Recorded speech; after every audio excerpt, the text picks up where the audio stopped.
Andrew Doyle. Join me every Sunday evening at 7 p.m. for Free Speech Nation. This is a show where we address current affairs and news stories of the week with the help of two wonderful comedian panellists. I brought in comics because I want to give it a lighter edge, and also they work for less. See you there.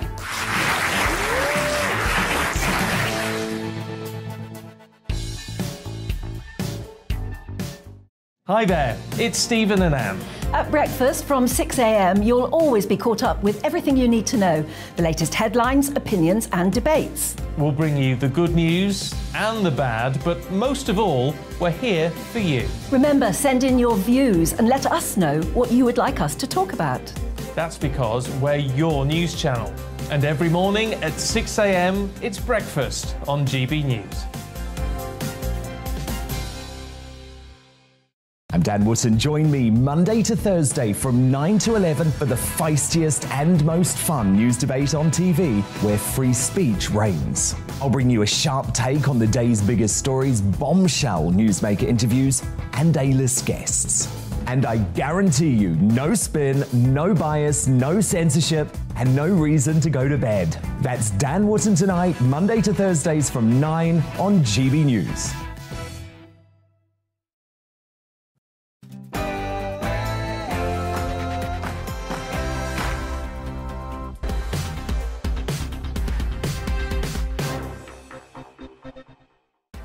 Hi there, welcome to Brazier. Some fast-paced news from 4 until 6 this afternoon. In the next hour, ministers have met with the bosses of Britain's energy giants today, looking to ease pressure on households facing rising bills. Forecasts, they're predicting now average annual energy costs could rise to over, well, getting on for £4,500 come January. Also, predictions of blackouts as the UK faces having to ration electricity, something last seen in Britain in the 1970s. But are there, here's a question you'll not see anywhere else, are there any upsides to the energy crunch? Might this be the jolt that some households need to consume less energy and be more environmentally conscious? Also this hour, we'll get the latest from Mark White after an Islamist alleged to be one of the so-called Islamic State Beatles in Syria appeared in court after being deported to the UK by the Turks. And 4:30, the Mail on Sunday columnist Peter Hitchens will discuss his article in the Mail today suggesting successive governments have failed to get a grip on crime. That's a very pithy summary of a complicated argument. He'll be laying it out for you within the hour. With me for the next 2 hours, the editor of The Conservative Woman, Cathy Gingell. But first, we've got the latest news headlines with Ray.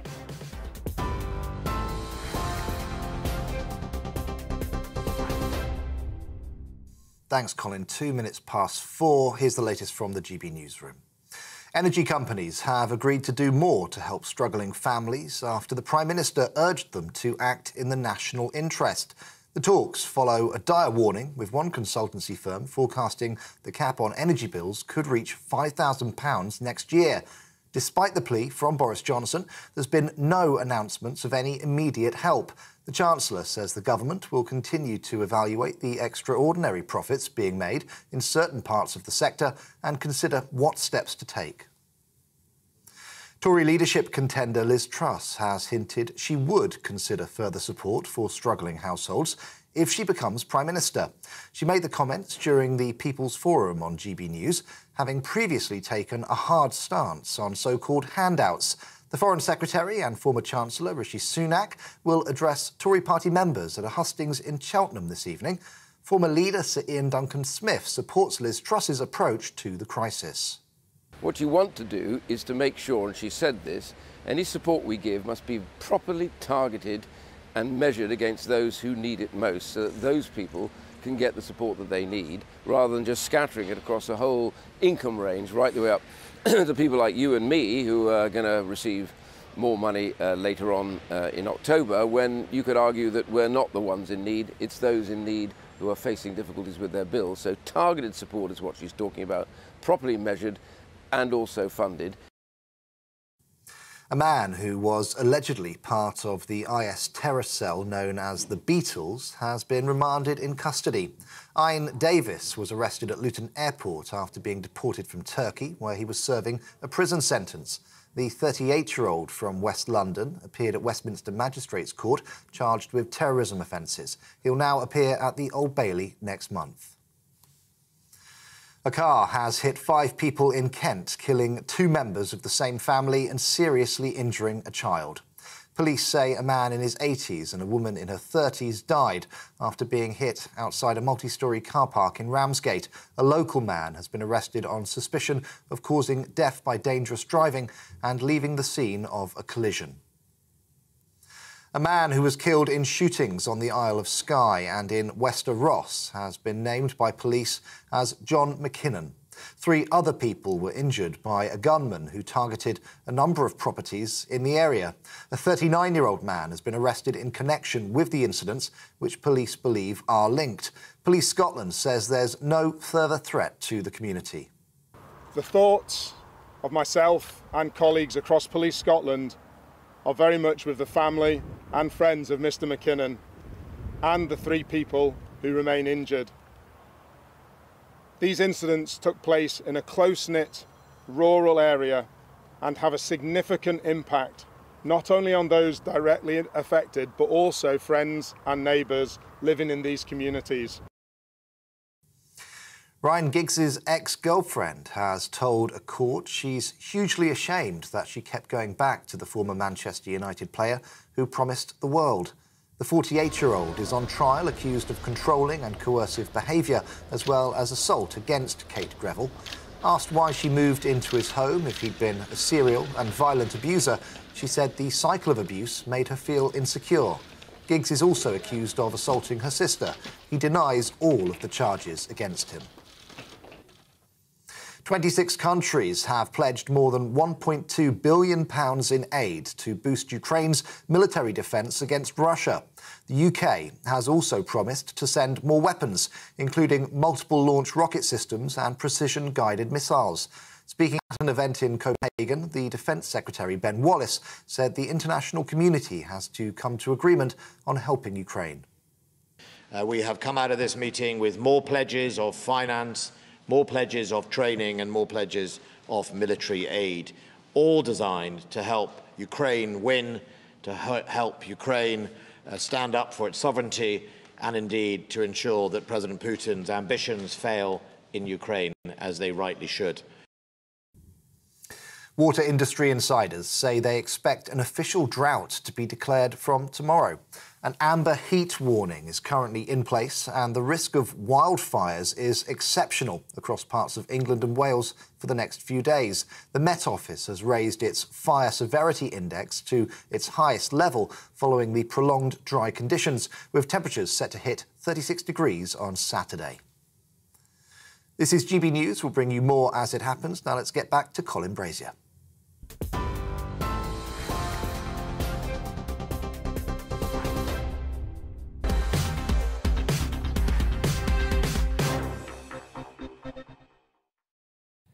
Just gone 8 minutes past 4. Welcome. The Prime Minister, Boris Johnson's appealed to electricity companies to act, as he put it, in the national interest to help ease the pressure on vulnerable consumers in the face of soaring energy prices. Ministers met with the bosses of the UK's energy giants earlier after analysts warned that average annual household energy bills were set to top £4,200 come the start of next year. Shell and BP, which made combined profits of nearly £30 billion in the first half of the year, were absent from Downing Street. But of course, the big companies are paying a 25% windfall tax, lest we forget. But also this week, a warning of possible blackouts this coming winter as the UK potentially faces having to ration electricity. And that's the reason we're playing those black and white pictures from the 1970s. It was last seen in the UK back in those, winter of discontent, and actually more in the early 70s, wasn't it, with the strikes that were going on then. Can it really return, that sort of thing? Joining me, the CEO of energy market analysis company Papaya, and that is Christina Rabaitsitai. Christina, welcome to you, and thanks for coming in today. Really appreciate your time. Thank you for having me. Can I start with this odd question? And it's not one we've addressed before, and some people think it's probably ill-judged. I'm going to plough ahead with it, if you don't mind anyway, which is that we've spent years encouraging people to consume less electricity, and we know that one of the most effective instruments for making people change their behaviours is price. Golly, price is high. Will behaviour change? Yes, it must, right? Well, I think even today is actually a funny story. I was speaking to a lady and she said that even during the heat wave that happened a couple of weeks ago and is starting now, she said not once did she turn the fan on because she was hoping that when her bills are recalculated, they'll see that she's consuming less. And so people are saving, now, not even before we even hit the winter. But that's the environmentally conscious thing to do, isn't it? Using less fossil fuels. I mean, some of it's going to be renewable energy. But you see what I'm driving at? That there may be an upside to this story with so many downsides. I think it's definitely a positive thing to consume less, especially if we do it without care. But I think we're reaching the point where I don't think we can be consuming any less without affecting people's livelihoods, and especially businesses. Because if you can imagine, businesses don't even have a cap there. They're not protected. So they have to produce less of certain thing, which makes it scarce, and it just starts to spiral. And Christy, where are we on the split? I mean, in terms of how much, because heavy industry is a massive user of electricity, right, compared to domestic households. What is the split roughly?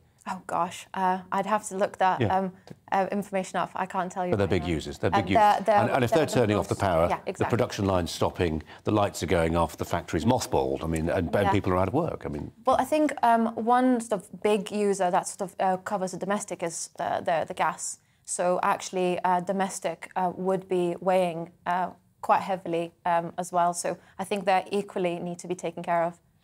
Cathy Kinjal, I raise this question because it just seems to be like one of those stories you get, and I know you probably think differently from a lot of people. And the other example would be something like obesity, when we'll talk about the cost of living crisis and rising food prices, and that runs parallel with the fact we've also got an obesity crisis. It's considered bad manners to suggest there might be an upside to something so dreadful. I think the upside you're suggesting is that the price of the electricity will make people behave better, environmentally better. Well, actually, that's been happening for years. Electricity, power, fuel, energy consumption has been going down in Europe over years, and that's been impacting on business, as you said. So the stuff I've read from the Global Warming Policy Foundation shows that this is already a suicidal policy. The price rises, which have done with this crazy green policy we've been having for years, that's inflated all the prices and made us so much less efficient, has dramatically impacted on Europe and our behaviour, and probably the eco people want it. They want us all in a subsistence economy, but this isn't the way to reduce poverty. This isn't the way to level up. So I think some of the things you're saying have actually been happening, but people aren't aware of what the real reasons for the price rises were. Christina, let's talk about what's happening today. The Prime Minister Downing Street, they've had the bosses of energy companies in. What difference will that make? I mean, its presentation is quite nice for Downing Street to be able to say, we're banging heads together. We're conscious that these big energy companies need to do what they can to keep costs down and reduce bills. But, I mean, they can't, right? Because the wholesale price is so high. So, I mean, it's not in their interest to cut cut their profits in any way. So I think the only outcome that we can get from today's meeting is something that will benefit the companies, especially in the long run. So what my expectations are is that they might allow people to pay back, instead of a loan form, their bills over a longer period of time. Which means that, they will pay a price of X right now, and then when the prices come down, they will continue to pay the higher amount until they pay the debt, probably with interest, which means that those big companies will lock them in over a longer period of time and will make money over time. So they're essentially becoming banks. Do you foresee, Christina, blackouts this winter? I don't want to freak the nation out, but if we have low wind generation again, and if we have a cold winter, there's going to be a very, very high chance of blackouts. And I don't think you've got an axe to grind on this one. Does that tell us that we've been overly reliant on wind turbines and we haven't made sure the energy mix is mixed enough? Coming from renewable industry... Cathy, isn't it nice when somebody thinks hard about an answer? I'm waiting and praying that you're going to say yes, that we have over-invested at the expense of everything else. This is where she gets to... I think one thing that we probably haven't invested enough into is the technologies to go hand in hand with the wind and the solar, because it's obvious that wind and solar are not going to do it on their own. wind is too intermittent, solar doesn't generate at night, obvious. We have to have a mixture of other technologies. And I think I agree with the fact that we underinvested in gas, and mostly not because we didn't have the cash in place, it's because the policies were just so unclear for sort of all the people that wanted to sort of build more assets in that. Oh, that's my computer. Let me turn it down. Was it mad to pull back on nuclear? Was it mad to decommission our gas storage rough oil container under the sea of the North Sea? How mad were both those things? I definitely agree with rough decommissioning. I think when that decision was made, the power prices were at £40-30. So nobody saw it as, as going to be an issue going forward. So, it was certainly... And we've got another sort of gas plant that is sitting, that could be, helping us right now is 2 gigawatts. But because they're not getting favourable terms from the government, the energy company just doesn't want to, bring it back to life. So there's help out there, but the government really needs to, have a look at everything that's available right now and start to, invest and make the policies favourable so people do it. Christina Rabasaitai from Papaya. Christina, thanks so much for coming in. Really appreciate it. Thanks so much for your time. Anything else to say, Cathy? Well, I would be getting rid of the emissions trading scheme, VAT off energy, getting rid of subsidies to renewables. This is going to be a long, hard road to bring energy prices back down. And the government's got a lot of explaining to do, because governments over the last 20 years have caused this. So the whole political class has got a lot of explaining to do to the public, who are really going to suffer this winter. Okay. Probably paying up, a fifth of their money in energy bills, a fourth or a fifth. It's shocking that we've come to this. Cathy, Christina, thanks both very much indeed. With less than a month to go until the new leader of the Conservative Party is selected by Conservative Party members, Liz Truss appeared on GBNews to take questions almost around about this time yesterday, wasn't it, from the public on key policy areas. If you missed it, it's still available online. It was a treat, actually. It was, we called it the People's Forum. It was held in Leigh, in Greater Manchester. It was Alistair Stewart was holding the ring, taking questions from members of the public. Subjects been entertained and ventilated that you wouldn't normally necessarily see. It was absolutely fascinating. And the Foreign Secretary spoke, amongst other things, about immigration, pledging to stop the European Court of Human Rights from blocking flights to Rwanda. I would do, if I'm elected as your Prime Minister, is make the Rwanda policy work by, through the British Bill of Rights, ensuring that we can't be overruled by the ECHR. Because that's been a problem, that we had the ruling from the ECHR and that stopped the policy going ahead. So I would make sure we legislate for Britain that we are in control of our own policy and we can't be overruled by the ECHR. Well, on tax, Liz Truss confirmed the rise in national insurance would be revoked, but there was some ambiguity as to when that will happen. I would reverse the national insurance rise, and I'd also have a temporary moratorium on the green energy levy. So from day one, families are keeping more of their own money. I will get it in as soon as possible. But that's not day one, that's as soon as possible. I will act on day one to make it happen as soon as possible, but it will happen well before April. Rishi Sunak, meanwhile, has said he would rather lose the Conservative leadership race than win on a false premise. The former Chancellor said he would tell people what they needed to hear and stay true to his values. Our political correspondent Tom Harwood was in Leigh yesterday, back in London now. It was good, wasn't it? Yes, it was really quite a unique experience where not just it was a sort of question and then the candidate rambles on, but on so many of these occasions, the straight-talking people of Leigh, the GBNews viewers who had been invited to this event, were able to have a conversation with the candidate, put their point across, have follow-up questions and really lead that discussion. Now, in a lot of these hustings, what you have is someone ask a question, someone else holds the microphone for them. It's then whisked away with no opportunity to follow up, any opportunity to get beyond the sound bites. But I think yesterday we really did, in a number of these occasions, get beyond the sound bites and on some of these learn things that were new. You're absolutely right. And Tom, what was there was a level of political literacy which I'm not surprised by, but I think sometimes people in mainstream media would be. And also determination, you heard it time and time again, it was a refrain almost. People were saying, what are you going to do about And it was very personal, that sense that, you may be in this exalted position as our future Prime Minister, but we're the people who put you there. But it wasn't aggressive. And I think so often these things can be shouting matches, can be aggressive. What it was demanding, but there was a respect there from the people who had turned up. They wanted to hear what Liz Truss had to say. They didn't want to interrupt or shout over. It was a respectful, robust conversation between Liz Truss and the people of a pretty vital constituency, a constituency that had been held by the Labour Party for nigh on 100 years, won by Boris Johnson just 3 years ago. And if the next leader of the Conservative Party, if the next Prime Minister wants to have any size of decent majority at all, it's a seat they need to hold. Cathy Gingell, how's Liz Truss doing?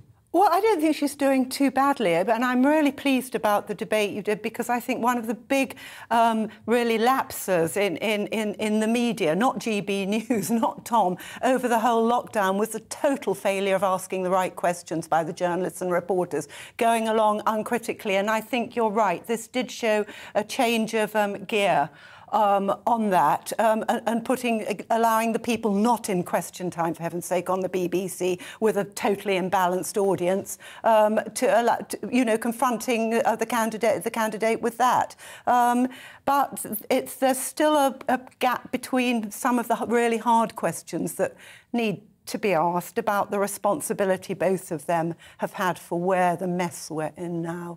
The cabinet they were in, the cabinet they didn't resign from, or Rishi Sunak only resigned from it. Liz Truss never did. Tom, the Action moved back to London today. I've just been seeing Ben Wallace, actually, as well. A sense just today, perhaps, that we've had a week or two of almost this interregnum where government just took a breather, Boris put his dancing shoes on, all the rest of it, and a bit of paralysis, actually, in the heart of government sort of came to an end today. It's almost in parallel with the leadership contest. Today has been the first day where my phone hasn't been pinging off the hook from various announcements from both Liz Truss and Rishi Sunak, frankly slagging each other off to a great degree. And I think that we really reached a crescendo of that vitriol within the Conservative Party leadership election yesterday. Today, a lot quieter, and potentially the Action returning to the government that is still in place, perhaps a zombie government, perhaps a caretaker government, whatever you want to call it. But frankly, Boris Johnson is still the Prime Minister, Nadhim Zahawi is still the Chancellor, and indeed Kwasi Kwarteng is the Business Secretary, and they've been meeting with senior energy leaders today to talk through this, although one caveat. When Boris Johnson resigned, he said that he would not be pushing through any new legislation, that he wouldn't be announcing any big new spending commitment, that he wouldn't be sort of see the sense of that, can't you? Binding the hands of his successor would be wrong, and that's a convention that he has followed. So what we're seeing now is a lot of preparatory work. The Chief Secretary to the Treasury, Simon Clarke, saying that a lot of work is going on in the Treasury, ready for whoever comes in to have some options in front of them to go immediately, but also those conversations. And it's interesting to note that people leading those conversations today, Kwasi Kwarteng, the Business Secretary, and Nadhim Zahawi, the Chancellor of the Exchequer, two people backing Liz Truss, two people leading those conversations with industry. Perhaps there's some preparatory work going on. I wonder. Tom, thanks very much indeed. You're with Colin Brazier. This is GB News on TV, online and on digital radio. Coming up, a man who is alleged to have been part of the Islamic State cell that was nicknamed bitterly than Beatles has been remanded in custody here in the UK. We'll have the latest from our Home and Security editor, Mark White, on that story. Back in a tick.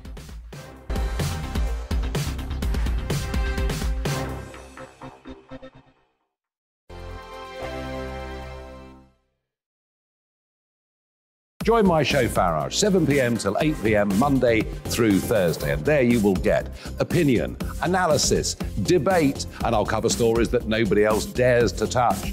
You've been cancelled. Join the club.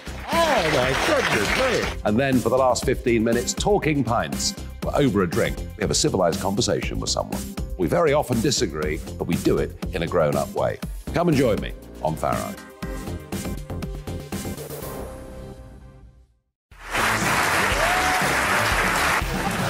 My name is Andrew Doyle. Join me every Sunday evening at 7 p.m. for Free Speech Nation. This is a show where we address current affairs and news stories of the week with the help of two wonderful comedian panellists. I brought in comics because I want to give it a lighter edge, and also they work for less.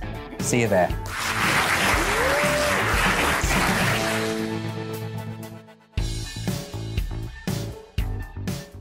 Hi there, it's Stephen and Anne. At breakfast from 6 a.m, you'll always be caught up with everything you need to know, the latest headlines, opinions and debates. We'll bring you the good news and the bad, but most of all, we're here for you. Remember, send in your views and let us know what you would like us to talk about.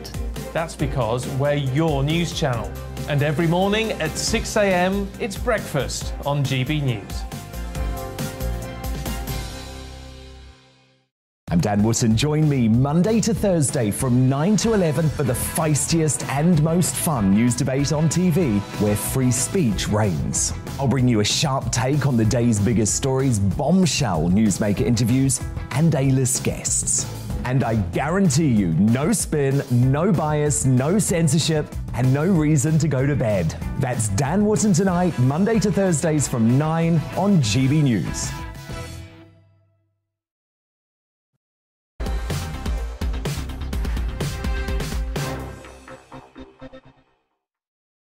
Now, a man alleged to be one of the so-called Islamic State Beatles appeared at Westminster Magistrates Court today. This is 38-year-old Ina Davis, who's charged with terrorism offences after being deported to Britain by the Turks. Our Home and Security editor, Mark White, is at Westminster Magistrates Court with the latest. Mark.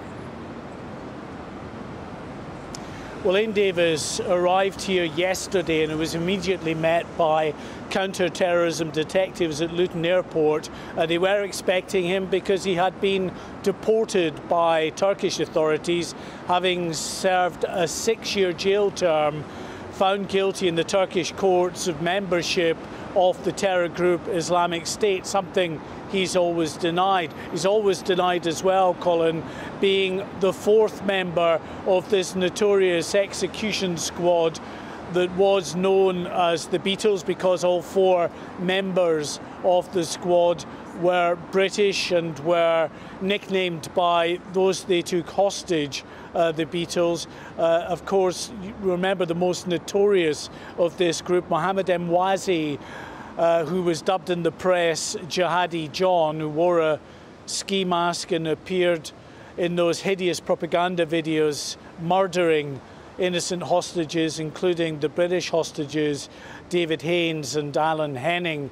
Well, of course, this man, Ina Davis, is accused of being the 4th member of that group. He vigorously denies that particular charge. Mohammed Emwazi himself was killed 7 years ago in a US drone strike. 2 other members of this terror cell were captured after Islamic State fell and were deported to the United States, where they have since been convicted for being a member of this terror cell. Now, in court today, Ina Davis spoke only to confirm his name, his date of birth, and the fact that he no longer has a permanent address here in the UK. He was previously from West London. He faces 3 charges. 1, the possession of a firearm with an intent for terrorist purposes, and 2 counts of raising funds for a terrorist purpose. He was remanded back into custody, Colin, taken off to Belmarsh prison, and he'll appear in court again, this time the Central Criminal Court, the Old Bailey, on the 2nd of September. The Magistrates Court for us today. Mark, thanks very much indeed. Let's just take you back to our main story today. Energy prices, what to do. What do you think?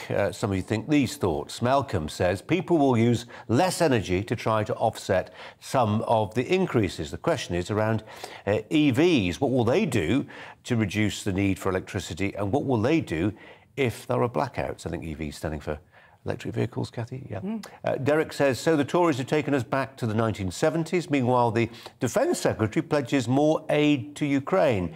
Seems our own folk are second-class citizens under this crowd. Well, money on defence in Ukraine's one thing. What about that £12 billion of foreign aid?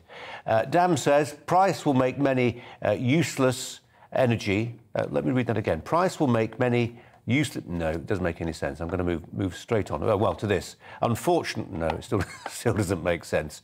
Andy, let's hope Andy makes a bit more sense. My worry, says Andy, with energy prices is like fuel prices. They are quick to increase, but very slow to come down. Not only higher highs, but also higher lows, if that makes sense.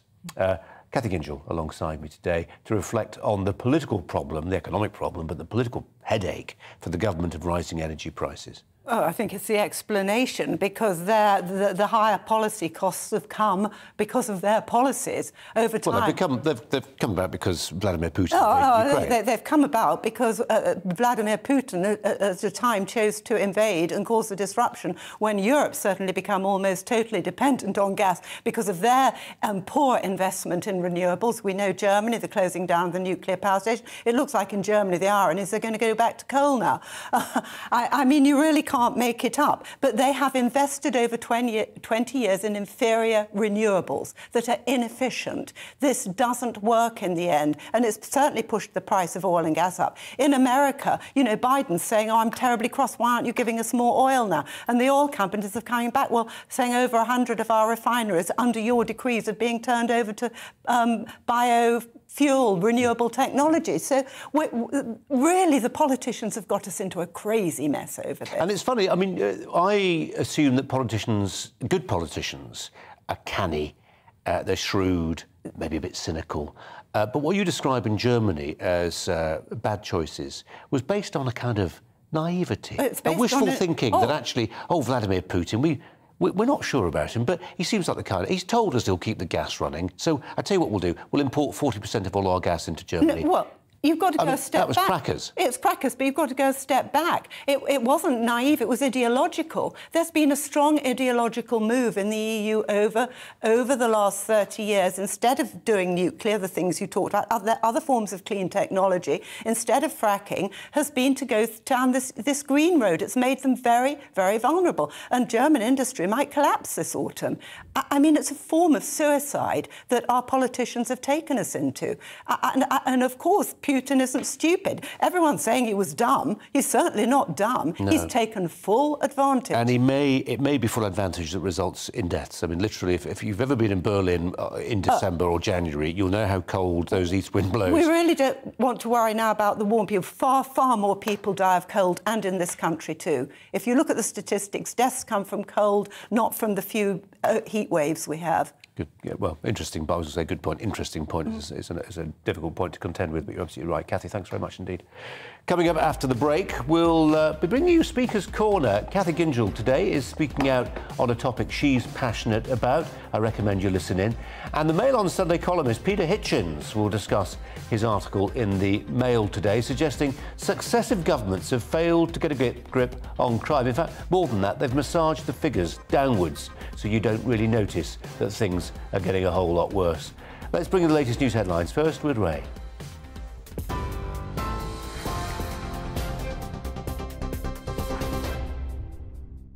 Thanks, Colin. It's 4:32. Here's the latest from the GB newsroom. Energy companies have agreed to do more to help struggling families after the Prime Minister urged them to act in the national interest. The talks follow a dire warning, with one consultancy firm forecasting that the cap on energy bills could reach £5,000 next year. Despite the plea from Boris Johnson, there's been no announcements of any immediate help. And in breaking news just in, a 39-year-old man has been charged following incidents in Skye and Wester Ross, which left one man dead and 3 people injured. John McKinnon was killed as a gunman targeted a number of properties in the area. His family released a statement describing him as a loving husband and father of 6. The suspect is due to appear at Inverness Sheriff Court on Friday. A man who was allegedly part of the IS terror cell known as the Beatles has been remanded in custody. Ain Davis was arrested at Luton Airport after being deported from Turkey, where he was serving a prison sentence. The 38-year-old from West London is charged with terrorism offences and will appear at the Old Bailey next month. A car has hit 5 people in Kent, killing 2 members of the same family and seriously injuring a child. Police say a man in his 80s and a woman in her 30s died after being hit outside a multi-storey car park in Ramsgate. A local man has been arrested on suspicion of causing death by dangerous driving and leaving the scene of a collision. And water industry insiders say they expect an official drought will be declared tomorrow. An amber heat warning is currently in place and the risk of wildfires is exceptional across parts of England and Wales for the next few days. The Met Office raised its fire severity index to its highest level following the prolonged dry conditions, with temperatures set to hit 36 degrees on Saturday. We're on TV, online and on DAB Plus radio. This is GB News. Time now to go back to Colin Brazier. Just a moment.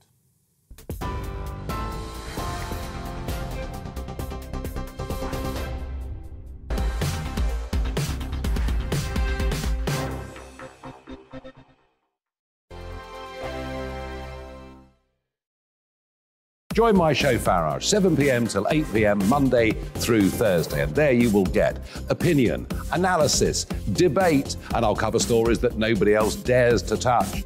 You've been cancelled. Join the club. Oh, my goodness, brilliant. And then for the last 15 minutes, talking pints. Over a drink, we have a civilised conversation with someone. We very often disagree, but we do it in a grown-up way. Come and join me on Farage.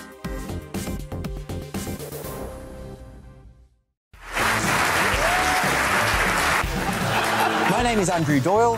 Join me every Sunday evening at 7 p.m. for Free Speech Nation. This is a show where we address current affairs and news stories of the week with the help of two wonderful comedian panellists. I brought in comics because I want to give it a lighter edge, and also they work for less. See you there.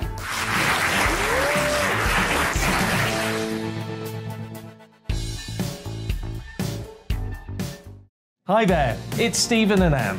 At breakfast from 6 a.m, you'll always be caught up with everything you need to know, the latest headlines, opinions and debates. We'll bring you the good news and the bad, but most of all, we're here for you. Remember, send in your views and let us know what you would like us to talk about.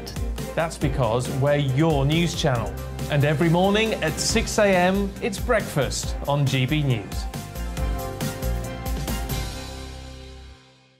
I'm Dan Wootton. Join me Monday to Thursday from 9 to 11 for the feistiest and most fun news debate on TV, where free speech reigns. I'll bring you a sharp take on the day's biggest stories, bombshell newsmaker interviews, and A-list guests.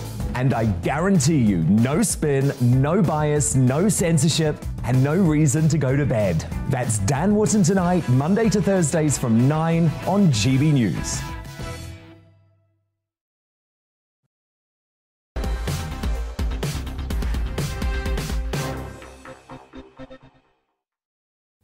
Hi, welcome back. It's time for us to visit Speaker's Corner. This is the part of the show where we let our studio guests get their views off their chest about a topic they feel particularly strongly about. Today is the turn of the editor of The Conservative Woman, Cathy Gingell. For the next 2 minutes or thereabouts, Cathy, the show is yours.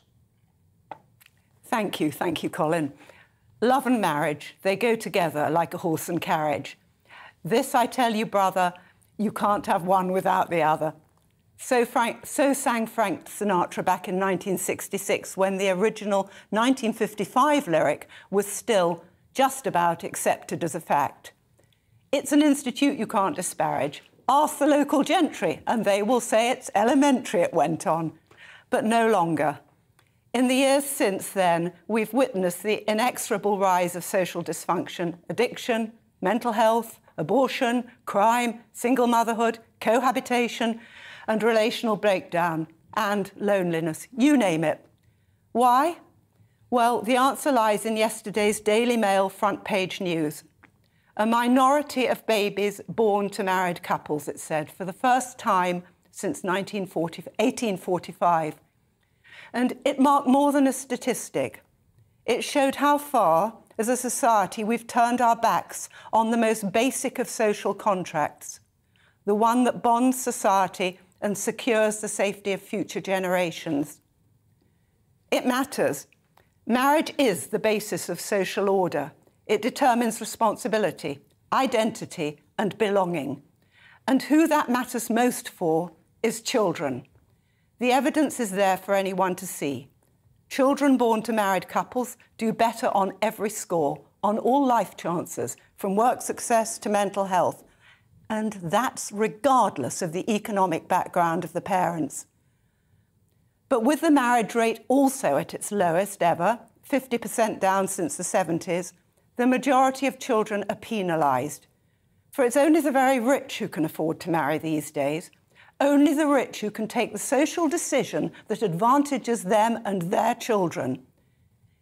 If this government was really committed to levelling up, they'd reverse their 20 years plus anti-marriage, pro-single public policy and forget the farce of more expensive and futile state intervention that will only benefit the bureaucrats and those set on destroying the family. It's not just the church that's lost the moral plot and no longer teaches why marriage was ordained for the procreation of children.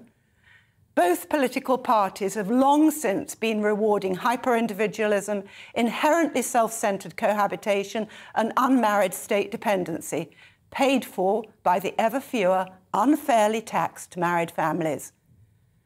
The result is today's cohabiting and fragmented society. No uncles, no aunts, no grandparents to rely on, where signing a mobile phone contract is more important than signing the marriage one.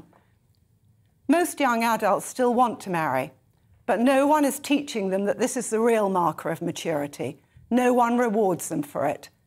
Today, taking that step is still the most important and now the most courageous and truly conservative levelling up thing you can do. It's the most important decision I ever took, and I'm eternally grateful it's one my late husband insisted on. We're the only bulwark left against the state and the only surety for future generations.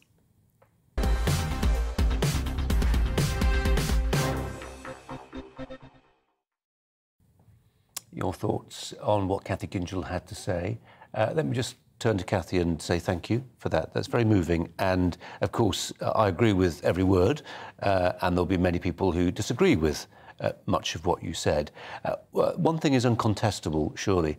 You mentioned children several times there, and I'm often struck in conversations around marriage and how necessary or otherwise it is that the voices of children are very, very rarely heard. Because surely the vast majority of children, when they see parents who are struggling to stay together, their voices ought to be heard. But children like the stability that comes from that institution, don't they? Children aren't being given a choice because adults are invited to be selfish and look at the situation from their own point of view, not their children. And of course, having children should be, and rearing them is an unselfish act. It has to be, to do it properly. So you can't forever put yourself first and put your own possible future choices forever on hold. And there's a real problem for children if the parents don't commit. The children live with that uncertainty too. And we do know that cohabiting couples do break up much, much more quickly than married couples where there are children involved. And we know too from the evidence when we listen to children, they hate it. And people will always say, you can hear them now, can't you, saying, but I know, I've been cohabiting for years, it's brilliant, my kids love it. And of course, this is one of the problems with the public debate in this country, that we tend to focus on individual examples. We don't concentrate on the metadata. We don't speak in generalities. People think that speaking in generalisations is a bad thing. Actually, it's the only way to have a debate about this kind of public policy. And actually, it's genuinely, for all the virtue signalling we do in the world, we ignore this bit of sort of social duty. You know, they want us to be dutiful as citizens, but actually your duty to your children. But I genuinely think people aren't taught it, and the voices of those who defend cohabitation and their right to do this shout much louder now than the voices of the married, who are almost made to feel embarrassed and old-fashioned. And we ought to say this, Cathy, as well. We talk about cohabitation. Actually, there are large parts of Britain now where cohabitation is suboptimal, but it's a damn sight better than what's going on there, which is a revolving door of occasional partners. And 3 million children in 2 million lone parent families, which has to count. And every one of those parents, I'm sure, does the best within their own means. But that has to count as a social tragedy. And it's a revolution that's happened in this country over 30-odd years. Cathy Gingell, we appreciate you bringing that to us. Thanks very much indeed. We're going to go back to energy and some of your emails. Kevin says, I'm struggling to understand why anybody finds it surprising that costs are rocketing. Are there any examples over the last 50 years where the government of the day has done anything to protect British people being ripped off by big businesses? I think we can probably provide some. Mark says the whole energy crisis just goes to show how utterly useless and powerless our MPs are. Adrian says if the energy companies are making so much money, why don't they just reduce the cost to the consumer? They could avoid a windfall tax that way and help all of us out. We're going to move on to a different story.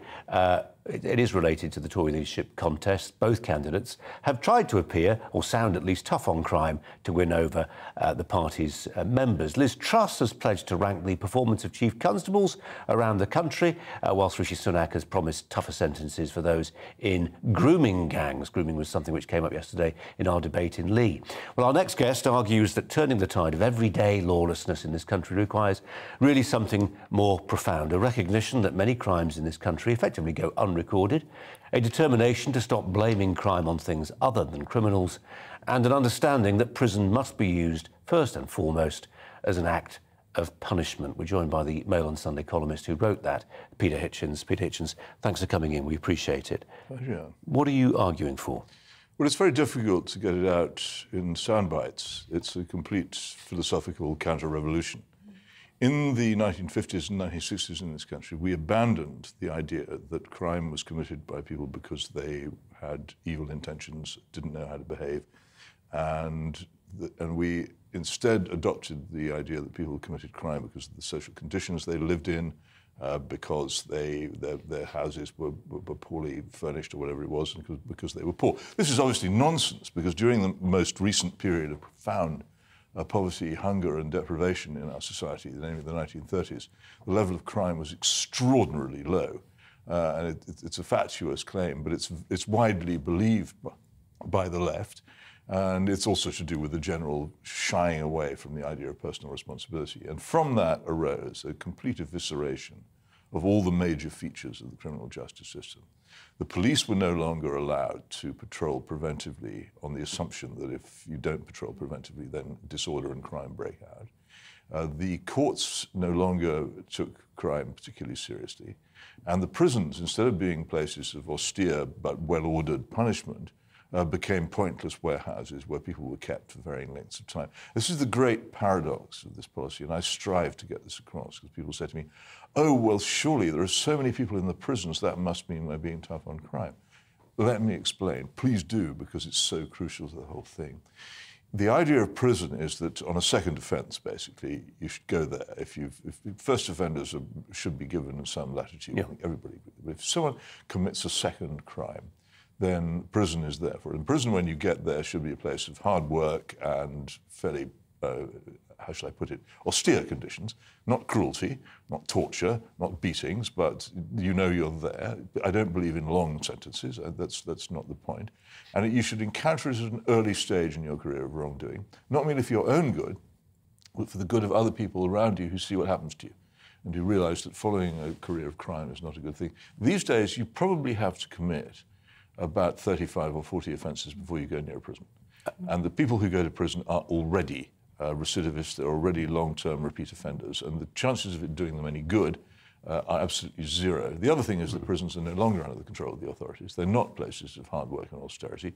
They're places which are largely run by the prisoners themselves, in which nobody can learn anything at all except to be told what to do by. Well, they learn other things. They learn horrible places. They learn how to become better burglars. But they're horrible in the wrong way. Yeah. You talk about personal responsibility in the 1930s. Was that because we were more God-fearing, because people examined their conscience because they believed in God a bit more? Was that well, certainly that was a large element of it, and that was because that lay underneath the belief in God, which was then common, and the Christianity, which was then common, lay underneath the idea that you should not steal. For instance, people just simply felt that it was wrong. And it was a society in which these things were disapproved of. I think most people disapprove of them now, honestly. I don't think that the public have stopped disapproving of thieving and violence. I think the public still hate thieving, violence, what is now dismissed by Blairites in nice parts of town as antisocial behaviour, which actually involves people's lives being made total miseries by selfishness and noise and I recommend people read your piece, because you capture that sense of the stuff that's not appearing in the crime figures, that's not even being treated by the police as crimes. But actually, if you live in some sink estate, not even a sink estate, but, you know, somewhere where the policymakers don't live, you see it as an everyday reality. Yeah. And what's more, there's nothing you can do about it, because if you were to go to the authorities, then you would be treated as what is called a grass and given a very hard time. Your windows go in at the very least. It's impossible to fight against it, because these people have been abandoned. It's like the withdrawal of the Roman Empire. It's territories which were used to being orderly and protected have suddenly been left wholly unprotected. Well, not suddenly. And we're talking about 5% of the country here? What are we talking? What is it? I don't know exactly how big a part of the country it is, but there are large parts of major cities where basically the writ of the law does not run. And people know this, and they behave accordingly. And they've closed down police stations. Well, police stations were... I wrote, I think, in 2001 for the Mail on Sunday, an article attacking the closure of police stations. And I got a lot of support from people. I remember them writing in and saying, great, nothing happened. They carried on closing them. They carried on closing the police houses in villages. Yeah. The police no longer believe... Police stations are closing at the rate of one every fortnight. But police no longer believe they should be present. They, instead of being... The whole point of them was that they were present and visible as individuals on the streets, knowing and respected by the law-abiding and feared by the lawless. They've vanished. And what is it that they do? We know that there are a lot of them, because every so often, for various occasions, out they come in huge numbers. Where they stock them and stack them when they're not doing this, I don't know. But most of the time, my basic question is this: if the entire police force of this country was abducted by aliens, how long would it take you to find out? And they just are not there. So they would continue not being there, and you wouldn't know they were any more not there than they are already. Absence is their main feature. They react to crime and disorder after it's happened instead of preventing it. Everybody knows that an ounce of prevention is worth a ton of cure. Turning up mob-handed in lots of cars with flashing lights after trouble has begun is useless.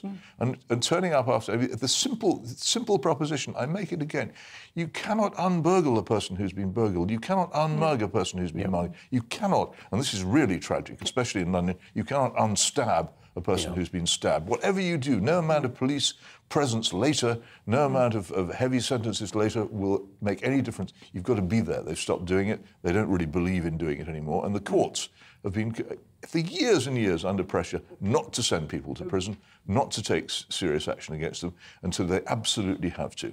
And the result of this, the paradoxical result of this, is we have the fullest prisons we've ever had in our history. Just say something to the police officer who may be watching, thinking, hang on a minute, Peter Hitchens, I turned up in a police car last night responding to a brawl on the high street because everybody was drunk outside the pub, and I got filled in, and I get filled in maybe once a year. You know, it's horrible. We do have tens of thousands of police officers who remain very committed to the oaths they've taken. Maybe we do, but we have far more police than we used to have in the days when the job was done properly. If the police who are encountering these horrible circumstances, and I would point out, by the way, that even journalists sometimes get hurt in the course of their duties, so that it doesn't necessarily give you a free pass, that sometimes things go wrong for you.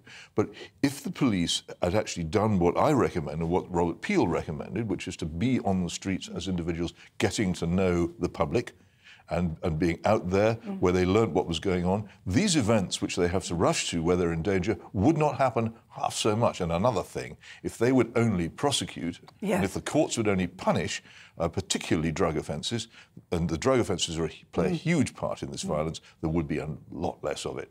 Ed Hitchens, we appreciate you coming in. Strong views, and I'm sure they'll elicit some response from our emailers, and also some emails on Cathy Gingell's monologue as well. Lots of you writing in about that. Peter Hitchens, thanks very much indeed for your time. 5 to 5, it's that time, nearly. At 5, the boss of Ryanair, Michael O'Leary, has said the era of buying a flight for less than a tenner is over. The budget airline's average fare will rise to over £40 over the next 5 years because of the soaring cost of fuel, he says. At 4, a chat bot on Meta. The owner of Facebook has claimed the company's chief exec and founder Mark Zuckerberg exploits its users for money. There's a thought, who would have thunk it? The programme learns its language from large amounts of publicly available language data to create its own thoughts. Meta accepted that the prototype can say the wrong thing and mimic language that could be, quote, unsafe, biased or offensive. At 3, a wanted car thief has been found by police hiding in a giant teddy bear. Greater Manchester Police noticed the cuddly toy seemed to be breathing as they searched the man's home and found him inside.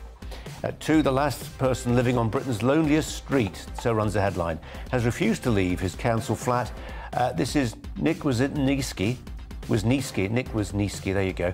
The last person living in a 4-storey block of flats in North Lanarkshire, refusing to leave ahead of a scheduled demolition. The council's offered him £35,000 plus 2 years' rent somewhere else, should he move, but he still won't leave. And at 1, villagers in Gloucestershire have set up fake speed cameras. This has happened elsewhere, and it's great. And they've set up a fake speed camera in an effort to stop drivers tearing past their homes at up to 80 miles per hour. Residents in Sherdington, Gloucestershire, said the fake camera triggered a noticeable fall in the number of speeding cars. 5 things you might want to know about before 5 o'clock. Cathy Gingell, 45 seconds. What caught your ear? Oh, that one. It's a good news story, and that's people sort of taking responsibility and doing something. And it shows, actually, funnily enough, if people assert themselves like that, you probably don't need a massive, great state intervention of huge costs and a lot of bureaucrats measuring the road and doing this, that and the other. They did the common sense thing. Good for them. I think it's a terrific story. Unfortunately, everybody now knows the village and they'll know they're fake. Oh, no, they won't, because that assumes everyone's watching GB News, and only about 95% probably do that, as you know. I mean, this story does come up again and again, people erecting these fake yellow boxes to fool motorists, and the police will come along and say, you mustn't do this. Yeah. And you think, well, why shouldn't it's an unfair exchange. You get these beautiful picture postcard villages through which people roar. The traffic is destroyed these communities, and I think if they get, you know, if they can fight back, it's simply dangerous. I mean, it really is dangerous with kids and you know, a road going through a village street. So good on them. Good on them. Cathy Gingell, thanks very much indeed. Much more from Cathy throughout the course of the next hour, and all the rest of the day's news coming up too. Do stay with us. Hello, I'm Alex Deakin with your latest weather update. The Met Office amber extreme heat warning is in place until the end of Sunday, where we've got the warning. Temperatures could reach the mid-30s in places over the next few days, and it's the number of days with high temperatures at night that could cause health issues, but it's going to be fairly warm right across the UK again tomorrow. The main exception being northern Scotland, where we do have this weather front bringing cloud and rain through this evening, just trickling into the mainland, so across parts of the Highlands. But elsewhere further south, it's a dry, fine, balmy summer's evening, leading into a largely clear night. Might just turn a little misty once more across parts of eastern England. Temperatures, well, in some rural spots across the north could dip down to single figures, but for most it is a pretty warm night. It's going to be fairly difficult for sleeping once more, particularly staying warm well into the evening. And it's going to be another hot one tomorrow as well. Again, there will be thicker cloud across northern Scotland with some patchy rain, but I suspect the Highlands and the Western Isles will be drier and brighter than today, and a touch warmer too. There will be some mist and low cloud just clinging to parts of the coast across the northeast, and it will be cooler by the sea here, but elsewhere it's going to be hotter than today. 34, 35 likely across parts of the south. We might even hit 36 Celsius. During Friday evening, again, it's a balmy summer's evening, staying quite murky across the coasts of the northeast. A bit more of that low cloud around as we head into Saturday. Still the thicker cloud in the far north with that weather front bringing a bit of patchy rain to Shetland. But again, for the majority, Saturday is another blue sky day with lots of hot sunshine and temperatures more widely into the low 30s and possibly up into the mid 30s once more across parts of the south, where again we're likely to top out at 35 or maybe 36 Celsius. Again, the coast in the northeast will be a little bit cooler. As for the outlook, well, we are looking at potentially a bit of a change. Hot and sunny on Sunday, but this low will bring some showers next week.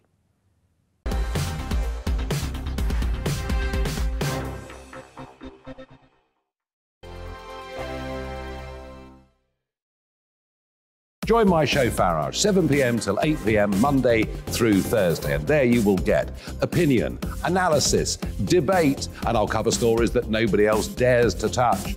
You've been cancelled. Join the club. Oh my goodness, brilliant. And then for the last 15 minutes, talking pints. Over a drink, we have a civilised conversation with someone. We very often disagree, but we do it in a grown-up way. Come and join me on Farage.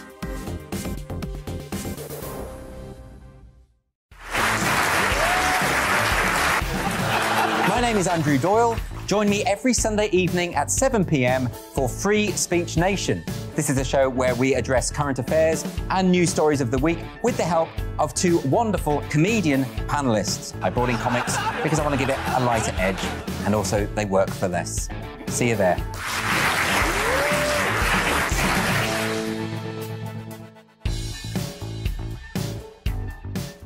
Hi there, it's Stephen and Anne. At breakfast from 6 a.m, you'll always be caught up with everything you need to know, the latest headlines, opinions and debates. We'll bring you the good news and the bad, but most of all, we're here for you. Remember, send in your views and let us know what you would like us to talk about. That's because we're your news channel. And every morning at 6 a.m, it's breakfast on GB News. I'm Dan Wootton. Join me Monday to Thursday from 9 to 11 for the feistiest and most fun news debate on TV, where free speech reigns. I'll bring you a sharp take on the day's biggest stories, bombshell newsmaker interviews, and A-list guests. And I guarantee you, no spin, no bias, no censorship, and no reason to go to bed. That's Dan Wootton tonight, Monday to Thursdays from 9 on GB News.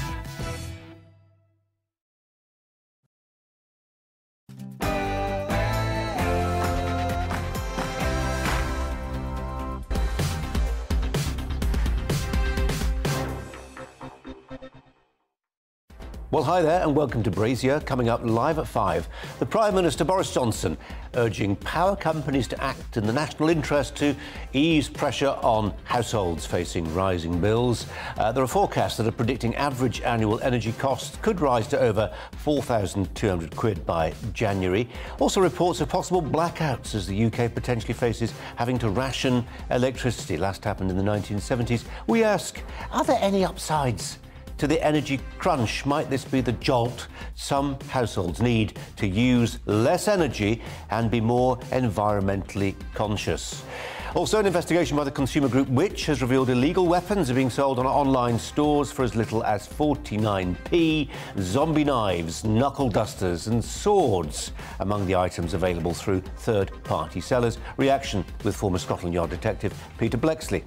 And should expats have the same voting rights as everyone in the UK who can vote? Gina Miller, who led the legal action against Boris Johnson's Brexit prorogation in 2019, now leads the True and Fair party, says there should be a minister for expats to stop them being what she calls second-class citizens. Should people living abroad have the same say on decisions in the UK as people who live here all the time? With me for the next hour, the editor of The Conservative Woman, Cathy Gingell, who's just delivered a fantastic monologue which you'll be able to see online. I recommend it. But first, the latest news headlines with Ray.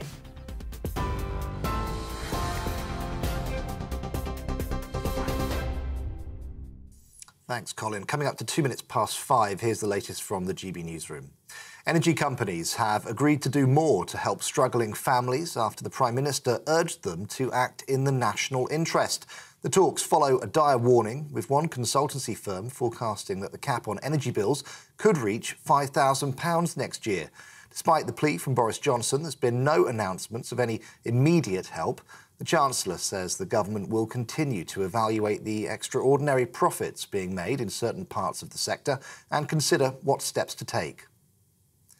Tory leadership contender Liz Truss has hinted she would consider further support for struggling households if she becomes Prime Minister.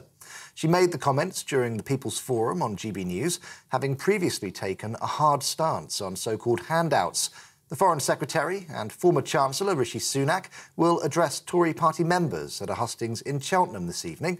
Former leader Sir Ian Duncan-Smith supports Liz Truss's approach.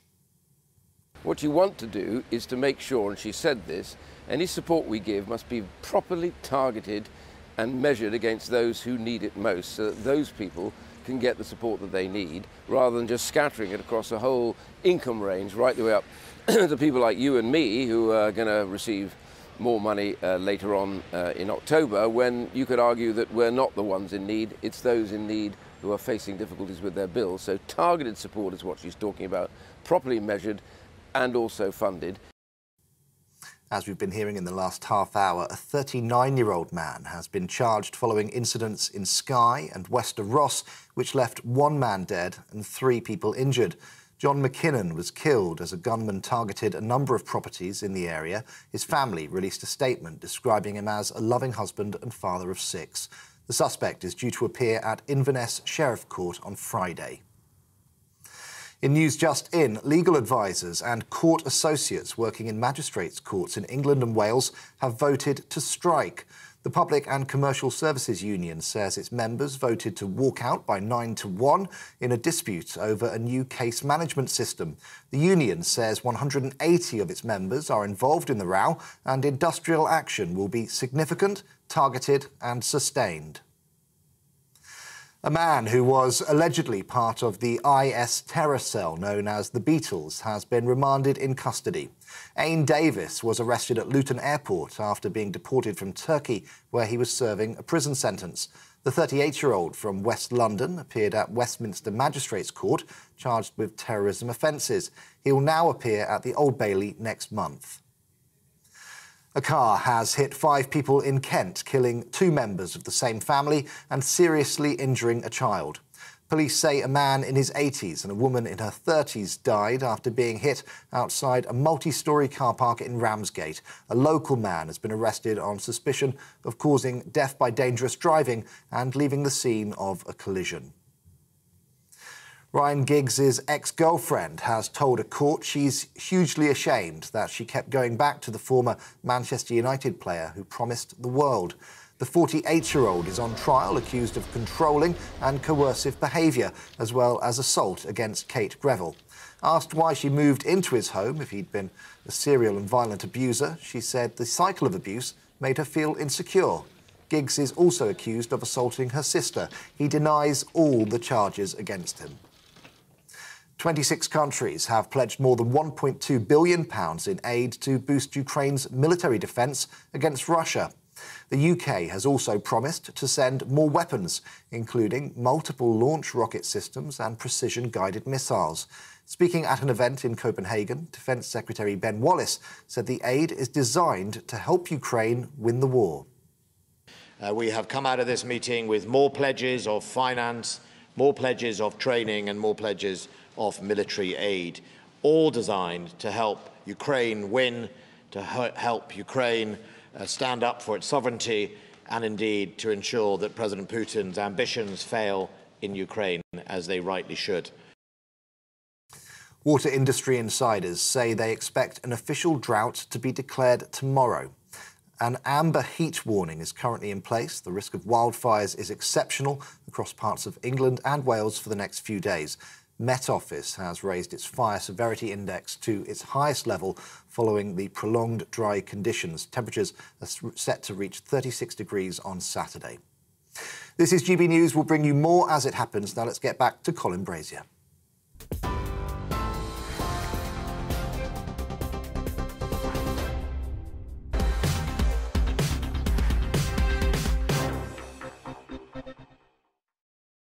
It's 7 minutes past 5. We're going to start again with energy. Make no apologies for that. It's something that is getting a lot of you exercised online and elsewhere. Boris Johnson appealing to electricity companies today to act in the national interest to help ease the pressure on consumers in the face of these soaring energy prices. Ministers met with the bosses of the UK's energy giants earlier. Analysts had been warning that average annual household energy bills, as you know, were set to top at least £4,200. It's a mind-boggling figure, obviously, come the start of next year. Shell and BP, they are paying those 25% windfall tax on profits, aren't they?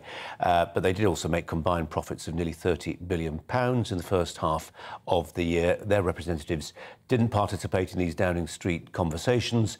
But also this week, a warning of possible blackouts this winter. Britain potentially facing having to ration electricity, even unto turning off power for periods of the day. It was last seen in Britain, as some of you will remember, in the 1970s, early 1970s. But here's a question. It's not been posed by us, at least, over recent weeks, and there'll be some people feeling it's wholly inappropriate, but we'll put it anyway. Could cutting down our usage actually be a good thing? So reducing the amount of electricity we're using, because it's simply so expensive, actually be something which is environmentally useful in the long term? Is it the jolt that's needed to change behaviour. The energy commentator, Jamie Delage, joins me now. Jamie, welcome to you. We were talking in our meeting earlier about whether this is even a topic that can be ventilated. Of course it is, isn't it? Of course, this idea that sometimes the medicine is so uncomfortable to take, but it actually yields something positive. Just enlarge on that point for me, if you would. Yeah, of course we can do something. We can do something both to reduce the risk of a blackout and also cut some of those very high prices we're seeing. And that's if people are persuaded to not necessarily cut out completely their usage, but to displace it, to move it to another time. And for example, not to switch on their cookers at a peak period, because it's during the peak period that you're seeing the highest prices. During the peak period, you're likely to see the risk of a blackout. So, and this is, asking, ordinary consumers to do this is nothing more than simply getting them to do what companies do. There's unfortunately this horrible jargon, and it's called, these are demand side units, and what that means is you get a number of businesses together. They could do it singly, but usually it's together, and someone coordinates their actions, and on an instruction from, this happens over here in Northern Ireland or in Ireland, an instruction from the grid operator, they reduce their consumption. They might cut it out. They might switch off refrigerators, switch off machines, and they're rewarded for doing that. And that would probably typically take place at times of high demand. So what we could do is something similar, and get, as long as we're rewarded for it. Yeah, OK. And Jamie, people get that, don't they? And at what point is it sort of, it's almost become, I mean, that we can talk about. No sensitivities around that. People get that. They've got the agency. They get to reduce their usage, perhaps using the monitors we all now have showing us how much energy we're using. At what point does it become bad manners, as I think it almost has done, for an energy provider? And a couple of them fell into this tiger trap in the early days, and they said, well, come the winter, maybe put an extra pullover on, put an extra sweater on, turn the central heating down. And they was yelled down. Of course, they were yelled down by people saying, people will die this winter. This is you're being frivolous. We get all that. Of course, we get all that. But actually, there surely is something about changing behaviour which yields results, positive results for the planet, because we are reducing our energy consumption. We don't want to do it. It's costing us a fortune. But you see the distinction that somehow this conversation has been circumscribed, and saying something about certain things, put a jumper on, has become impossible. Yeah, but I mean, I don't think it has to be framed in terms of a hair shirt policy. I mean, you can incentivize people. Companies are incentivized to do it, as I was saying, and consumers likewise. I mean, there has been an experiment conducted by National Grid and Octopus, which involved something like 100,000 people. Took place in February and March earlier this year, and it was incentivizing people to reduce their using during certain windows, 2-hour windows. And I haven't seen the results of that. I don't know where they're published. I haven't seen the results, but that will inform sort of the powers that be as to whether really you can do these things at scale. Because it's really no good if you, Colin, and me, Jamie, switch off in the spirit of trying to help the environment. Switch off our cooker at a particular time. A lot of people have got to do it, and the only way I think you're going to see that happening is because they get some financial incentive. Yes, and that's they've got to get money back. Got it. You appeal to people's financial self-interest. We've got about 45 seconds left, Jamie. Will there be power blackouts in the UK this winter? Well, we have to see that being a possibility. Where there are problems in Norway, that people are in Norway as a supplier to us of electricity. The French nuclear fleet is having problems. So there always is the possibility. And I mean, I think we have to prepare for the possibility of it. Probably it won't happen, but look, my guess is as good as anybody else's. I think that if it's well enough managed, and we take enough precautions and we do enough sensible things, we can sidestep forced blackouts. Jamie Delage, appreciate your time as ever. Thanks very much indeed. Cathy Kingel's alongside me. Jamie there was mentioning the French nuclear fleet. You think you've got everything planned. I mean, the French produce about 70% of their electricity from nuclear power stations. I mean, they're way ahead of other people.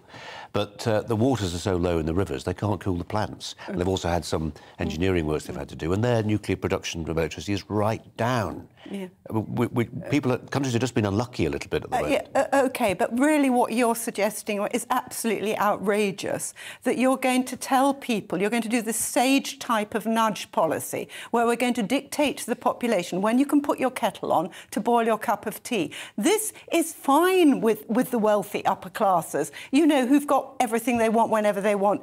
It's the poor people. What about the old lady who's cold who wants to make her cup of tea? I find this an absolutely outrageous interventionist policy, which is only really happening. I mean, I see your example about the French nuclear cooling, but fundamentally, this is a product of really poor policy over years. And the fact is, consumption has dropped of energy over years. It's already dropped. How much more do you want it to drop? Do you want there to be no energy industry? So I'm really sceptical about it, and I find it really annoying to be told when I can switch on a light or not, or when my kid can do their homework by light. You know, this is wrong. We had a conversation yesterday. Who was in? Kelvin Mackenzie was in. There are some people now. I mean, are we saying that the right to turn the kettle on, the right to turn a light on, is something the government must underwrite? There's a view at large now that the government has to. Every single mishap in your life, the government's on the hook for it. Where's personal responsibility? This is the price we pay for everybody saying, even to Liz Truss, what are you going to do about it? What's the government going to do about it? It's a whole ethos now that the government's meant to fix everything. Well, the government tends to fix everything very badly. That's that famous Ronald Reagan quote. What do you remember? You'll probably remember. I've now forgotten it. The man coming, the worst thing you hear, I'm from the government, I'm here to help you. No, you mainly don't help us. And micromanaging our lives with outfits like Sage, which has caused so much destruction in this country, is really not the way to go. I don't want the government micromanaging my life, and no self-respective citizen should. And, you know, get their basic energy policies realistic and bring some rationality back into it, and this wouldn't have to happen. Cathy, thanks very much indeed. Sorry, I've given another monologue. Really got the bit between your teeth today, crikey.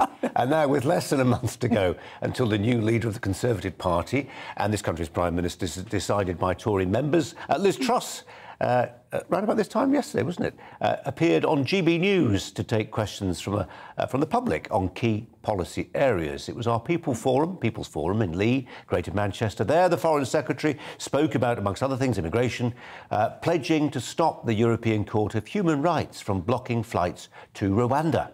I would do, if I'm elected as your Prime Minister, is make the Rwanda policy work by, through the British Bill of Rights, ensuring that we can't be overruled by the ECHR. Because you know that's been a problem, that we had the ruling from the ECHR and that stopped the policy going ahead. So I would make sure we legislate for Britain that we are in control of our own policy and we can't be overruled by the ECHR. And on tax, Liz Truss confirming the rise in national insurance would, under her premiership, be revoked, but there was some ambiguity as to when it would happen. I would reverse the national insurance rise, and I'd also have a temporary moratorium on the green energy levy. So from day one, families are keeping more of their own money. I will get it in as soon as possible. But that's not day one. That's as soon as possible. I will act on day one to make it happen as soon as possible, but it will happen well before April.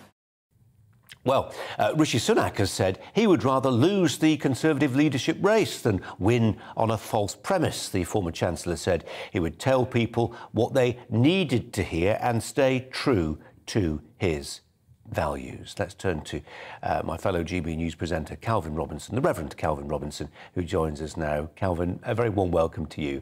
I know there'll be those people who are saying, well, you're blowing your own trumpet on behalf of GB News, but I thought there was something really refreshing about the People's Forum that was happening this time yesterday, not least just seeing a succession of people, quotes, ordinary members of the public taking to the microphone and articulating some deep-seated misgivings they have about the direction the country's taking. Absolutely. It's the GB News motto, isn't it? Asking the questions you want answered. And this was one of those rare occasions where we were able to let the common public, the common man, put the question to the elite. And I think that's fantastic. A lot of other channels didn't do that. I think there were some good topics discussed. We just heard a clip there about the ECHR overriding British politics, and I think that's an important one to talk about, because I think we do need a British Bill of Rights, but it needs to centre on the individual, it needs to centre on people and not the government. And that is where it could get tricky, because we don't want the European courts to overrule the British government in terms of when we can expedite illegal immigrants. But of course, we also don't want the British government to override the individual rights of British people, British subjects. That's important too. So of course, as long as the person comes above the government, I'm happy to see us removing ourselves from the ECHR. Calvin, I think I'm right in saying you've just been in the United States, where I imagine there's not much attention, if any, really directed towards this Conservative leadership contest. There will, of course, in time be interest in who our Prime Minister is. But just if you can, draw some distinctions between the way we do politics here and the way politics is done in the US. Because I know people look at events like last night and they see something that's beginning to resemble more of a presidential race with all the fluff that goes with that. But there are still profound differences. Absolutely. I was in Canada, not the US, so people are going to be unhappy to hear you say that. But I will talk about the US because it's very important what's happening right now. Donald Trump, the former president, has... he's been persecuted in all sense of the word. He's got the FBI investigating and raiding his private residence, which is unprecedented for a president sitting or former. He's got the IRS looking into his tax returns because they've always had an eye on his taxes as a route to get to him. And then, of course, they tried to impeach him a couple of times. They are so petrified. And when I say they, I mean the deep state. I don't just mean the Democratic Party. I mean Barack Obama is still involved, people who were lawyers for Jeffrey Epstein. There's a deep rot in American politics based around corruption and money, and they do not want to see Donald Trump back in office. So they're doing anything they can to get him out, get rid of him as an opponent, which I think actually is going to help his chances more than anything. It's a great shame to see them fall to this level, really, because democracy is one of the key American values. Calvin Robinson. Calvin, appreciate your time as ever. Thanks very much indeed. Kathy Kingill alongside me. Calvin's using that phrase. It was used by Boris Johnson a month ago. It was used more recently by others. The deep state. First time I heard it, certainly out of the mouth of Boris Johnson, I was surprised. It sort of conjures up conspiracy theory stuff. Does it exist? Well, something exists in the USA, but it possibly also exists here in the sense of certain bureaucrats with vested interests in certain departments. We used to call it the establishment, didn't we? Well, yes, possibly, but there's the establishment and there's the slightly behind establishment. I don't think I think Donald Trump was right. He had to clear the swamp, and he didn't have quite long enough to clear the swamp when he got in. And as soon as he came in, the swamp was attacking him so hard, as Calvin, and now that they're repeating it again. So I think there is something evident in America that probably is a bit corrupt and worrying. And you're certainly seeing it with Biden's interests in China. And I think the Democrats are sort of a pretty nasty party historically. OK. Yeah. Let's just have a look at some emails, shall we? This one on marriage. Kathy Kingill had a strong monologue that's really got a lot of you writing in. Jim says, Kathy, 36 years into marriage, and it's great. Kids all producing babies and life is wonderful. Seeing the wee ones, highly recommend it. Russell says, the nuclear family is the foundation of society. I would be nothing without my wonderful wife and children. Terry says, I'm a Conservative, was married, but due to working 100 hours a week, pushed by Conservative way of thinking, we divorced. My children now get more of my time than before, and they are always listened to. Jean says, Kathy put her thoughts beautifully. My marriage lasted almost 62 years, and my darling husband, Ken, sadly died exactly 8 years ago with Alzheimer's. We married in 1953. Ration books were still around, and life was pretty hard at times. Pulling together as a team and deeply in love. It was a great adventure, a son and daughter who learned our work ethic, did well at school and further, one becoming a teacher and one a vet. Lucy, never a true word spoken. Most of our social ills are because of the decline in normal family life. Do have a look at Kathy's monologue. It's online. If not now, then very shortly. And she's here to ponder on her reaction to some of those emails. There was a point saying, actually, for one individual, that actually his life got better when he wasn't married. Well, I'm sure that does happen. Did his children's life get better? We don't know. And children, probably grown-up children, aren't going to be that cruel to their parents and say you... And, you know, kids have to get up and grow on and let things go. Obviously, you can't spend your life blaming your parents for everything. But I thought some of those were very moving. And I think it is the teamwork in marriage and having somebody there. And I think one thing that's really ignored is how much men have suffered by not being married. I've been really attacked by a big group of men at a conference once for saying that marriage ultimately socialises men. But men need to be socialised because, again, when you look at all those breakdown statistics, more male suicides, more men in crime, most of these things are happening to unmarried men. If you divide out the married men between the unmarried men, the married men stay on a more even keel and become less marginalised. But I mean, in a world now where it's as much of a rite of passage to turn 18 and get an account on Tinder than it is to get married, we understand why men are commitment phobes, don't we? Yes. They get access to as much sex as they want without being married. Well, yes, exactly. And so, you know, we need sort of quite stronger moral teaching from parents. I mean, we all know when we're young, we all know we pushed against every rule that was put on us.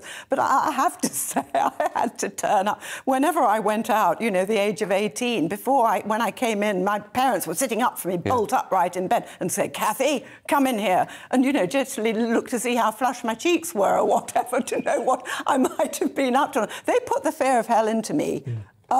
Was it a bad thing? Now I think I really thank them for it. Kathy, thanks very much indeed. Interesting thoughts. You're with Colin Brazier. This is GB News on TV, online and on digital radio. Coming up, illegal weapons can be bought online for as little as 49p. This is according to an investigation from the consumer group Which. It found zombie knives, knuckle dusters, even swords being sold through third-party vendors. We'll speak to the former Metropolitan Police officer, Peter Blexley. That's next.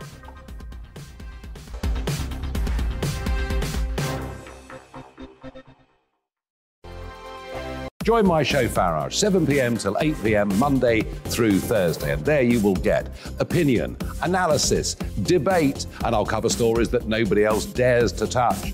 You've been cancelled. Join the club.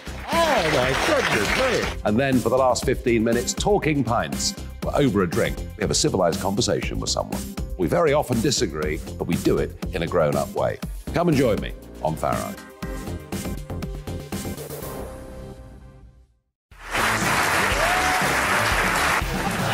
My name is Andrew Doyle. Join me every Sunday evening at 7 p.m. for Free Speech Nation.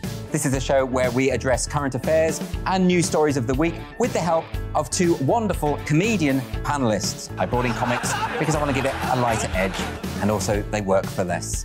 See you there.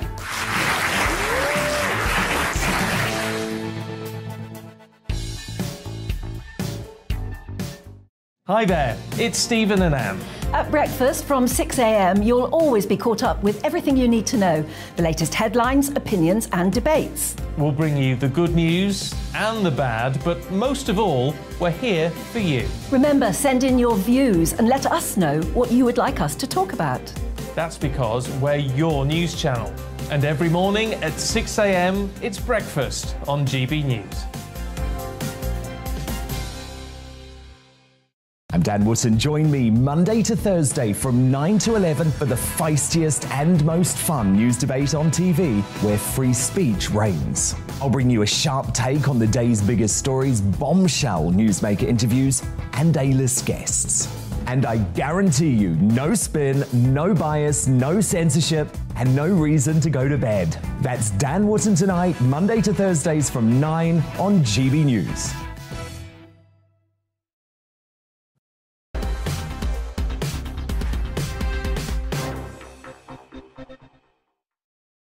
Now, the consumer group Which, it's found that banned weapons are still on sale on sites like eBay, Amazon for as little as 49p. Anyone found with an illegal weapon or selling one can face up to 4 years in prison as well as an unlimited fine. But a Which investigation raised concerns over how the internet stores monitor listings by third parties, weapons such as knuckle dusters, flick knives. All this as the country faces high rates of knife crime, obviously. After being alerted by Which, Amazon, eBay and AliExpress all said they had removed all the listings. The former Metropolitan Police Detective Peter Bleksley is here in the studio with us now. Peter Bleksley, thanks for coming in, appreciate it. I mean, we've got to have a little bit of sympathy, I suppose, for these big online retailers, because there are presumably tens of thousands of items listed every week, and keeping across all of it's tough. I don't have any sympathy for them whatsoever. After this fantastic piece of work by which is very important, highlighted this, and they contacted these retailers, whether it be Amazon or eBay or some of the other retailers that sit on foreign platforms hosted by different countries in different territories, all of a sudden they were able to say, well, our algorithms have identified some flaws and we're attending to those. These companies have the algorithms that could flag these items up immediately, and if they don't have them, then they should have them. They have the right to sell freely online, and of course they're a volume business, so they want to do as much retail as they can. If they have that right to sell, they have the responsibility to ensure that these weapons that could take lives are not available. A kitchen knife can take a life, though, can't it? Why should we be so worried about something that looks intimidating, but actually it's just as it's no more lethal than a kitchen knife that you can buy without a problem? No, some of these weapons are actually designed to cause maximum damage when they enter the body of a beast or a human being. They're designed to cause as much carnage as they can, and sadly they often do. Cathy, you were going to Well, I went recently into a major shop, the name of which everybody will know, and found you can't buy a knife there. And if you go along the wall, you've seen this, so all the empty packets, and you're meant to take down some details without knowing what, or look it up on your phone and online or whatever, and then go to the counter, and then they sort of dig it out from deep storage for you. This is a very, very well-known, what do you call it, chain. Yeah. I think the banning thing has sort of gone mad. When I see pictures like that one and what you're saying, you think, yes, that's the right end to attack. But actually, it still is, the banning is the wrong end of the process. Number one, go back to Peter, why aren't we deterring more? You know, why aren't we prosecuting more? Why aren't we catching more? Why aren't people realising it's not worth their while to do knife crime? And instead what you have is this other end of preventative knife sweeps, banning, but it doesn't ever solve the problem, does it? Well, the problems connected to knife crime are complex, they are multiple, and clearly there are no easy solutions, or else they would have been applied by now. But I take complete issue with what you say about the retailers. Those retailers, if they stop the sale of just one knife that was intended to do harm with from a young person, then I really don't mind about the inconvenience that you, I, or any other shopper may face. Get them off the shelves. Do not allow them to be in a position where they can be stolen, shoplifted, or they can be purchased by people who have got evil intent. Too many lives have been lost. Peter Bleksley, we had Peter Hitchens sitting where you are half an hour ago. He wrote a piece in the Daily Mail in which he says, everyday crime now is just taken for granted by politicians in particular. There's a level of, in certain parts of our country, there is a level of crime which seriously reduces the quality of people's lives, and the police are powerless to do anything about it, or sometimes won't even do something about it. Do you recognise that depiction of crime in Britain today? I watched what Mr Hitchens said with considerable interest. Some of it I agree with, other parts I vehemently opposed.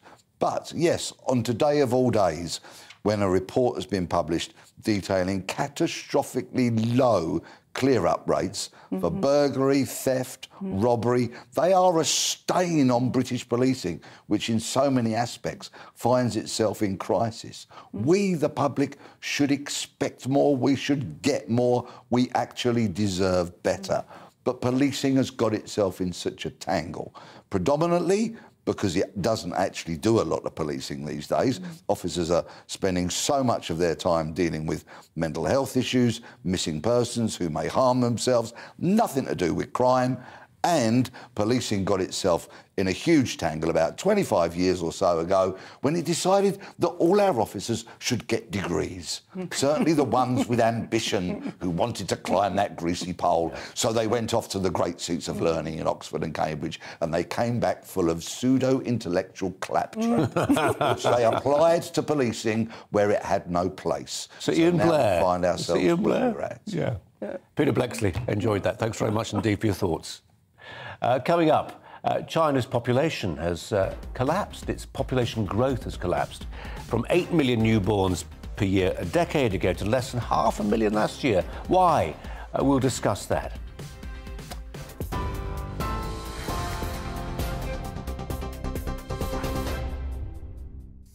It's 5:33. I'm Ray Addison in the GB newsroom. Energy companies have agreed to do more to help struggling families after the Prime Minister urged them to act in the national interest. The talks follow a dire warning, with one consultancy firm forecasting that the cap on energy bills could reach £5,000 next year. Despite the plea from Boris Johnson, there's been no announcements of any immediate help. The 39-year-old man has been charged following incidents in Skye and west of Ross, which left one man dead and 3 people injured. John McKinnon was killed as a gunman targeted a number of properties in the area. His family released a statement describing him as a loving husband and father of 6. The suspect is due to appear at Inverness Sheriff Court on Friday. A man who was allegedly part of the IS terror cell known as the Beatles has been remanded in custody. Ain Davis was arrested at Luton Airport after being deported from Turkey, where he was serving a prison sentence. The 38-year-old from West London is charged with terrorism offences and will appear at the Old Bailey next month. A car has hit 5 people in Kent, killing 2 members of the same family and seriously injuring a child. Police say a man in his 80s and a woman in her 30s died after being hit outside a multi-storey car park in Ramsgate. A local man has been arrested on suspicion of causing death by dangerous driving and leaving the scene of a collision. Water industry insiders say they expect an official drought will be declared tomorrow. An amber heat warning is currently in place, and the risk of wildfires is exceptional across parts of England and Wales for the next few days. The Met Office raised its fire severity index to its highest level following the prolonged dry conditions, with temperatures set to hit 36 degrees on Saturday. We're on TV, online and on DAB+ radio. This is GB News. Back in just a moment to Colin Brazier.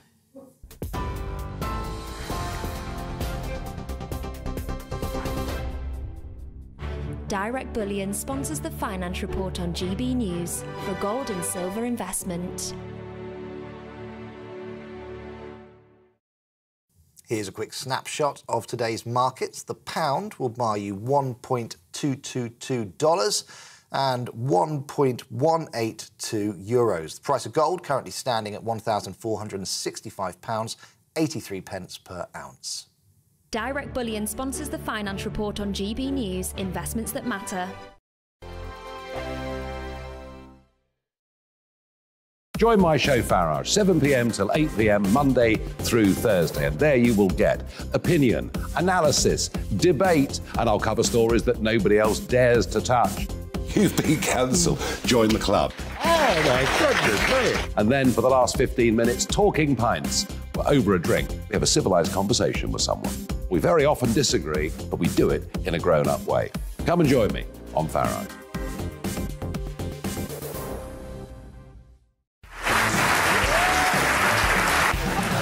My name is Andrew Doyle. Join me every Sunday evening at 7 p.m. for Free Speech Nation. This is a show where we address current affairs and news stories of the week with the help of 2 wonderful comedian panellists. I brought in comics because I want to give it a lighter edge, and also they work for less. See you there.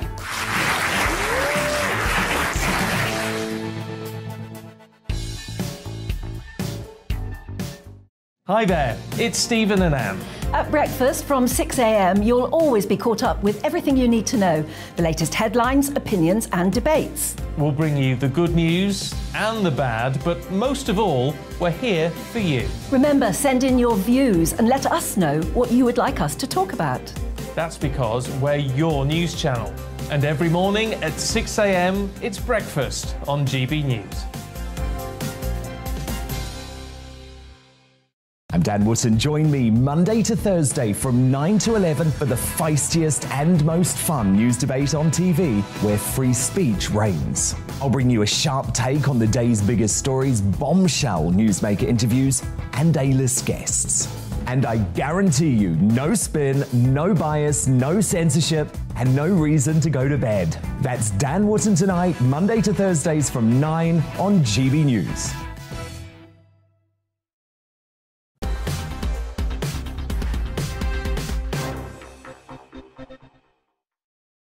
Well, last week, the West looked nervously on to Taiwan as the US House Speaker Nancy Pelosi visited the country despite China's protestations urging her not to be there. There is a fear that China, which many see as the soon-to-be most powerful country economically and in terms of defence in the world, would resort to military action. But my next guest thinks there is a threat to China's desire for global dominance, and it may be surprising to you. It's collapsing birth rate. Joining me now, Professor of History and Politics, Modern China at Oxford University, Rana Mitter. Rana Mitter, welcome to you. Fascinating piece in The Spectator last week, which threw up some new concepts to me, I have to say. This sort of nihilism, really, amongst young Chinese, that they just don't want to play by the rules set for them anymore. And one of the rules is that they have children and take a job, and they want to do neither. That's right, Colin. One of the most fascinating things, if you read Chinese, is looking at Chinese social media, the equivalents of Twitter and similar institutions, which of course are not allowed in China, but they have their own Chinese versions, Weibo. And what you hear there is slogans from younger people, which actually suggest a great deal of disillusionment with the way in which they're being encouraged to work all hours God sends. The phrase that's often used there about that is 996, which stands for start work at 9 in the morning, finish 9 at night, and work 6 days a week.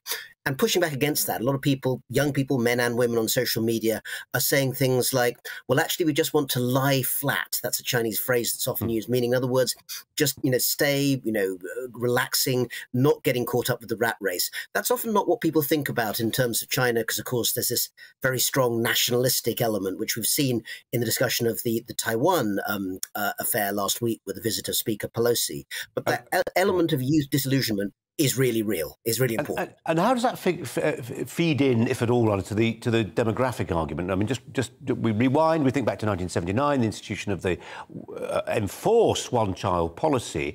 I mean, much reversing ferrets in recent years from the Chinese Communist Party on that. They realised they overcooked it. And they're finding, actually, it's tremendously difficult, isn't it? If you've got, the 4 grandparents, the two children, the little emperor, at the bottom of that inverted pyramid. If you're used to all that attention from the 4 grandparents and the 2 parents, actually the idea of sharing any of those resources and that attention with maybe a child or 2, it turns out not to be very appealing. Well, I think that's right. I mean, I'm sure viewers will know, but just to remind you that there was a one-child policy enforced, not on everyone, but most people in China from the late 1970s to the mid-2010s. That's now pretty much been abolished. And in fact, the Chinese state is going the other way, saying you should have more children. But I think one of the primary reasons that actually young Chinese are not getting married and having many children these days, either not more than 1 or in some cases none at all, is actually to do with the constraints of a very expensive property market. Now, GB News viewers are mostly going to be here in the UK, and you'll know that we've had a problem in terms of young couples getting married and getting on the property market for years. Well, the same is true in China. People talk about becoming, the expression is mortgage slaves, and quite often they can't find an apartment in one of the big cities, Shanghai, Chongqing, Beijing, in which there's actually space to bring up more than 1 child. So when the state is saying it's time to actually have more children for the sake of China, a lot of people on that social media I mentioned are saying things like, well, where are we supposed to put them? How are we going to pay for tutoring? How are we going to actually afford the childcare that's needed so that a woman can work and actually bring in an income at the same time as actually bringing up 1 child or 2 or 3? These are questions to which the Chinese state hasn't yet come up with a really good answer. And that's what's really affecting young people's willingness to have children. And the first country, the first big country that will get old before it gets rich, if I can put it that way. Well, if we go on a linear line from where we are now, Colin, yes, then it may be the case that China essentially ends up being in a situation, if you extrapolate from where the latest United Nations populations figures say that China will be at the end of this century, it would mean that for every 100 working age Chinese, there would be 120 pensioners and retirees for them to look after, which is really not sustainable. But I think it's worth saying that there are some things that push in the other direction, just to make it clear this isn't inevitable. One is that China's doing one thing that actually maybe we should pay attention to. And they're spending 2.4% of their GDP overall, private and public sector, on research, development, technology and education. Now, what they're using it for is not always something that we in the West would necessarily like, but that's a lot of investment in education that may make a difference. One other element that's worth noting as well is that they may well increase pension ages. Right now, one of the few countries that has a similar pension age to China is France, where you can actually retire even in your 50s in some cases. And that's true in China too, particularly for blue-collar workers. If they move the pension age up to 60, it will make the pension crisis more sustainable, but might mean that even in authoritarian China, you get demonstrations and anger from older people who say, we paid into our pensions and we're not getting our money. So there are risks for the Chinese government. And they'll look across the border to Russia and they'll see about some of the protests that resulted in exactly the same measure of raising the pensionable age. Rana Mitter, absolutely fascinating. I recommend people take a look at your piece in The Spectator. Really good read. Thanks for your time. Thanks ever so much. Thank you, Colin. There. Well, Cathy Kingill, just briefly, Cathy, on that. Well, what the outcome of such a totalitarian policy? This is an example of real sort of dystopia, isn't it? And now they're not going to... It's an extraordinary drop in the number of children. But we're seeing it here. Young people don't want to have children. Everything's too expensive. The consumer value is higher. That's what I said. You know, the mobile phone contract's more important than the marriage contract or having the baby. Oh, yeah. No, that's it. That's it. It's sad. Thanks very much, Cathy. We're going to move on. The UK is again in the midst of a rolling heat wave. There are several themes we can associate with the hot British summer, stereotypes perhaps. People find themselves outside of their usual temperature ranges, crikey, and different rules apply. We saw that at the top of the last hour when our guest turned up in a very skimpy pair of jeans, didn't she, Cathy? Shorts. Oh, no, we didn't. We tried to hide them. You couldn't see them on the telly. So why do we Brits often feel the heat more than most? Is that even true? Let's turn to the comedian, Patrick Monaghan. Patrick, who's in Edinburgh at the moment for the festival. Patrick, welcome to you. How well do we cope with the heat? Oh, I tell you what. Well, I'm in the hotbed here, as you mentioned there, Edinburgh Festival. It's in Scotland. We're hitting a proper heat wave here. It's about 17 degrees. Half the Scottish people have evaporated. That's how hot it is. So it's, but it's great though, because look, we are a nation that we don't need any excuse, do we, to get outside as soon as it's hot. I mean, here's some classic examples. If we look at the first one here, you've got the dangers of going outside. Remember, it's roasting hot out there. So what do people do? Colin, we're this generation, aren't we, where people can't leave the house without their phone. They can't leave the house without a couple of objects. And I always say to people, if you are going to go outside with your mobile phone, please put it somewhere else. Put your mobile phone on its own deck chair.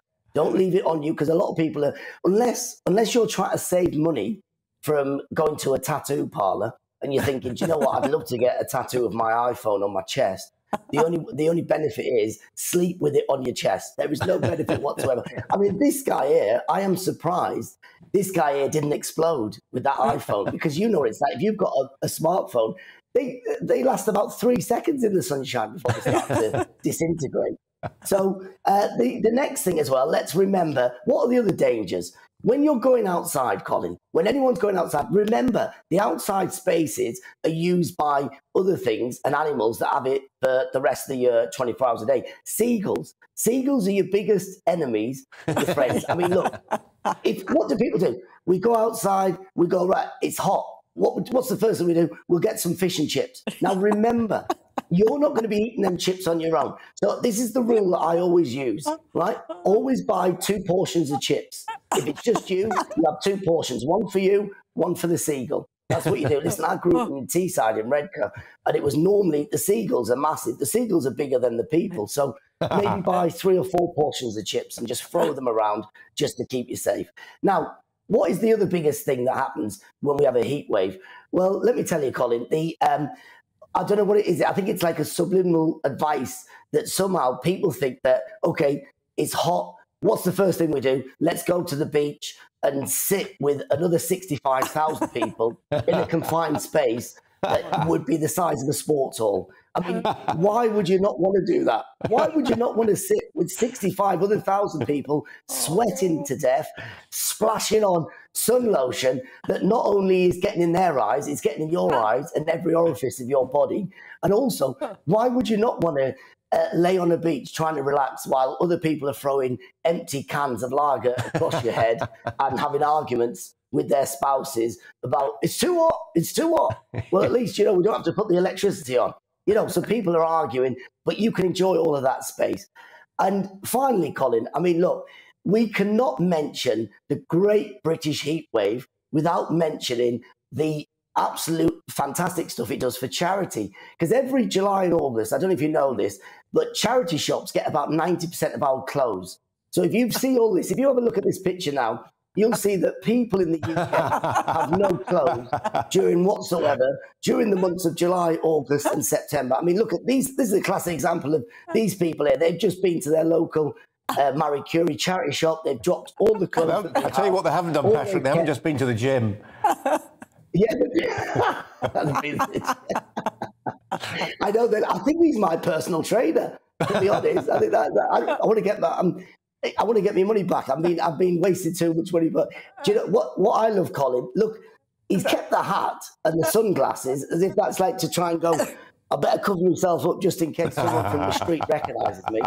But he's just kept his trousers on. I mean, I think it's absolutely beautiful. I mean, what I love about this is the fact that the rest of the world must be looking at the UK and going, wow, they're getting temperatures of 30, 32 degrees. Imagine if we got temperatures of over 40. People would be walking around with literally nothing on, or just we all look like we're in a Rod Stewart video for 3 months. People are like, what is going on? Patrick, we're going to leave it there. But that's lovely, absolutely lovely. Yeah, Colin, Patrick, I have to admire that you're wearing a full suit with a tie. Air conditioning, love. Patrick, really nice to talk to you. Thanks ever so much. Patrick Monahan there. Cathy Kinjal. What a seaside postcard. I mean, honestly, but the Brits are mad at the beach. If you look at the seaside postcards back to the sort of 20s, you can see it all, and the handkerchiefs tied around the head, and the socks and the sandals on all the time. I mean, the Brits are always a bit daft in the sun. But the knotted hanky's gone, hasn't it? The knot in the hanky's gone. No, we're going to move on quickly. A study's found that vegetarian women are significantly more likely to fracture their hips than meat eaters. This is the work of University of Leeds researchers who gathered data from 27,000 women aged 35 to 69 over the best part of 2 decades, so a longitudinal study. They concluded that those with a vegetarian diet were a third, 33%, more likely to suffer a break to the hip. Let's turn to the nutritionist, Kim Pearson, for thoughts on this. Kim Pearson, welcome to you. I mean, you'll get vegetarians who'll say, well, yeah, OK, but if you get the right supplements, this need not be a problem. Is that true? It is possible to get all of the nutrients you need on a vegetarian diet, but it is a lot harder.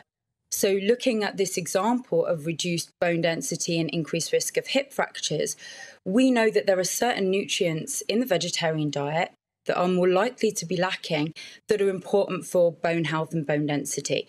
For example, protein. We strongly correlate protein with optimal muscle mass, but it's also really important for bone density as well, and it can be more lacking in a vegetarian diet. There are other nutrients as well. So we commonly think of things like calcium, but magnesium, vitamin D, boron, vitamin K, and even B12. B12 is another one that is commonly lacking in vegetarian and vegan diets. And all of these nutrients are really important for optimal bone health. Optimal bone health for women, says the study, is impaired by a vegetarian diet. You know, we've got this figure of a third. What is it about the bone structure of women? Just the less density? Is it something to do with testosterone? Because if you think about something like osteoporosis and the fragility of bones in older women, what's behind that? Why the gender divide? Well, first of all, it's important to note that this study, the UK women's cohort study, is just on women. So it's following 35,000 women, as you mentioned at the beginning. So this study's only looking at women. However, there are differences between men and women. When women go through the menopause, they experience a decline in levels of estrogen, and estrogen is quite protective for the bones. So actually, this is one reason why women in sort of later life are more likely to experience increased risk of hip fractures. It's really interesting. Kim Pearson, appreciate your thoughts today. Thanks very much indeed, Kim Pearson, on that study a study of women showing that amongst older women, hip fractures were a third more common for women who kept to a vegetarian diet. I thought it was interesting there, Kathy, that Kim was also making the point that not even all the bottles full of supplements will make up the deficit. Yeah. It's much more difficult to have a really balanced, totally vegetarian diet because you're eliminating fish, you're eliminating milk, you're eliminating meat, you're eliminating chicken. I mean, and you know, how many pulses can you eat? And I don't think most of them, I think people eat a lot of pasta and they don't eat a lot of the different variation of pulses and beans and things that have the protein in them because but if not more difficult to cook, they're less common in our culture for cooking. It's not like you're in India and have big bowls of dal all the time. So, yes, it's not surprising and people need to be aware. But the trouble is, good protein's expensive now. Another story. Kathy, for now, thanks very much indeed. Up next, it's Michelle Dewberry, and here she is to tell you what's coming up on Dubes & Co. Hello, Colin. Yes, I'm back in the office. Not in the working man's club anymore. The fun from yesterday is over, but we've got to get straight back to business. Energy bills, it's been estimated now, never mind 4,000. They could even hit 5,000. What are we going to do? Gordon Brown, he's piped up with some suggestions, everything from pausing caps through to potential renationalisation. Ed Davey, he's got some plans. So what are the answers? What should we be doing? Also, get this, £60 million has been spent, or should I say wasted, by the police on Extinction Rebellion protests since 2019. We need to get tougher on protesters, that's what I say. And Donald Trump, he reckons he's subject of a witch hunt. Is he? That's what I'm asking tonight. Michelle, thanks very much indeed. Interesting as always. Now, one of the producers of this show, Marta Grigorchuk, has given birth to a baby boy. We're just going to, I think the language, Kathy, now is a shout-out to Marta. Yeah. John, there we go, got a picture. John David, Oh. born in the early hours of this morning, weighing in at 7.7 pounds. His mother said he is tiny and sleeps well, which is important, Marta, because we need you back here. Get back to work as quickly as you can. No, Colin, give her a break. You're so mean. By the way, there we go, lovely picture to end on. But if people want to dwell on an important topic, I strongly recommend they take a look at your wonderful monologue on the merits of marriage today. Do take a look, it's online now. Do send us your thoughts as well. We'll try and get through some of them maybe come the start of next week. Michelle Dewberry is next. Stand by. Hello, I'm Alex Deakin with your latest weather update. The Met Office amber extreme heat warning is in place until the end of Sunday, where we've got the warning. Temperatures could reach the mid-30s in places over the next few days, and it's the number of days with high temperatures at night that could cause health issues, but it's going to be fairly warm right across the UK again tomorrow. The main exception being northern Scotland, where we do have this weather front bringing cloud and rain through this evening, just trickling into the mainland, so across parts of the Highlands. But elsewhere further south, it's a dry, fine, balmy summer's evening, leading into a largely clear night. It might just turn a little misty once more across parts of eastern England.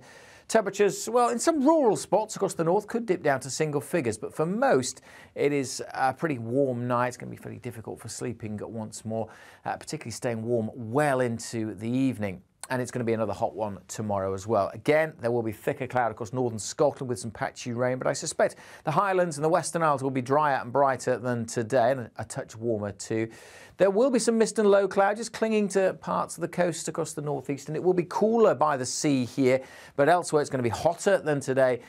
34, 35 likely across parts of the south. We might even hit 36 Celsius. During Friday evening, again, it's a balmy summer's evening, staying quite murky across the coasts of the northeast. A bit more of that low cloud around as we head into Saturday. Still, the thicker cloud in the far north with that weather front bringing a bit of patchy rain to Shetland. But again, for the majority, Saturday is another blue sky day with lots of hot sunshine and temperatures more widely into the low 30s and possibly up into the mid-30s once more across parts of the south, where again we're likely to top out at 35 or maybe 36 Celsius. Again, the coast in the northeast will be a little bit cooler. As for the outlook, well, we are looking at potentially a bit of a change. Hot and sunny on Sunday, but this low will bring some showers next week. Tonight on GB News. At 6, it's Dubes & Co. 7 o'clock, Farage. At 8, join Mark Stein. And at 9, Dan Wootton Tonight, followed by Headliners.